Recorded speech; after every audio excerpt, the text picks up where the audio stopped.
and Paul B. Andrew. And McCoy, I mean, Paul Berlin Andrew. Berlin is my guest name, but Paul Andrew. And you go by Boomer. We all know you as Boomer. Right.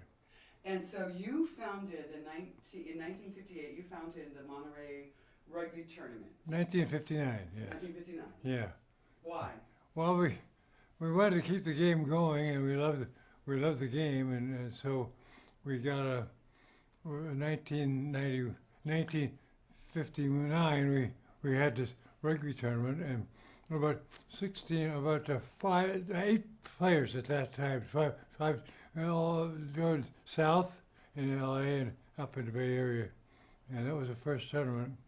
And then the next year we had a guy helping us build it the next year because we felt that the rugby situation, we needed more things about the game, and so we in Bethlehem Steel is where I worked, and we had 3 guys. A guy with Bethlehem Steel that I could use to help run the tournament, because I wasn't as good as running as they were, and so instead of having rugby people running the tournament, I had Bethlehem Steel, our big company where we worked for, and then about 3 years later, one of our guys started running the thing, and we ran for almost 30 years in rugby, and we had great years all the way through. And after that fourth year, we were really able to get the game going, and people enjoyed seeing the game. And instead of just having players there, in those days, about 4 or 5 years, we suddenly have women going to the games. So there were easier people to deal with, except the guys. And the guys were just by themselves in 3 or 4 years.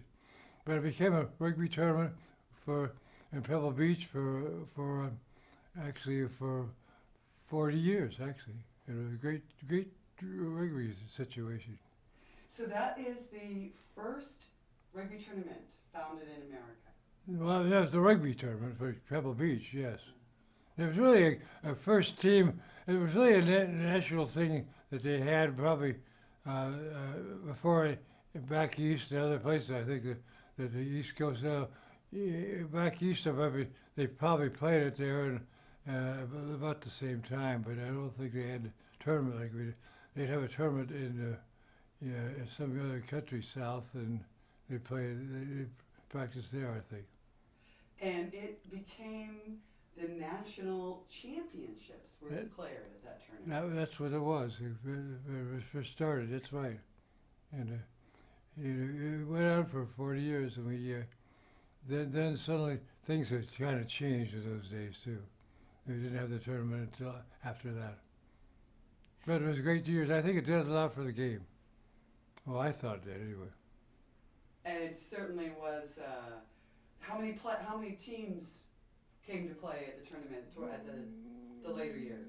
There were full teams, and we always had to find all those teams, and it would be, let's see, 24 teams. That's right. 32. 20. Yeah, that's right. And every year that's what we had. And it worked out because plenty of school. We had to spend a lot of time getting schools to come and do it, and which we did.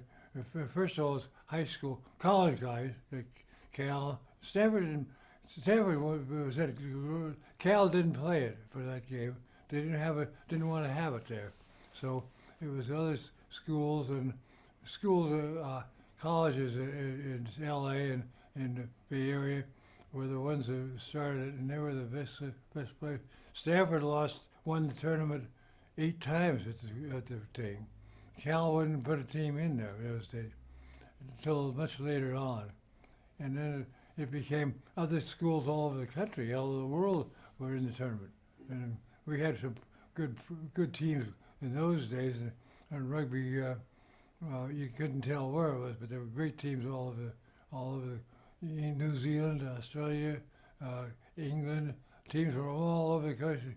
And one of the team to win that was was usually one of those teams after the year, in the 70s, closer to the 80s. And what you have in your hands? Tell me what is it that you have in your hands? Oh, this is when we run the tournament, the team that won the tournament used this jacket and to wear, you know, of the team. And those are very special ties. Not That's every- right. That's right. You had to earn that tie. That's right. Other ties were gifted. This one was earned. That's right. And we have so much to thank you for Okay. making rugby what it is today. Well, we had some great years, and hopefully the game gets better as we get in the sevens that the Olympics coming up in the future. And I don't think they'll do it in England next year, but they will do it 6 to 5 years later. It'll be a big thing with rugby, and it's going to help the game, I think, in this country. Absolutely. Thank you, my love. Okay. I'm going to walk you downstairs. Okay. You were fabulous. I am so grateful.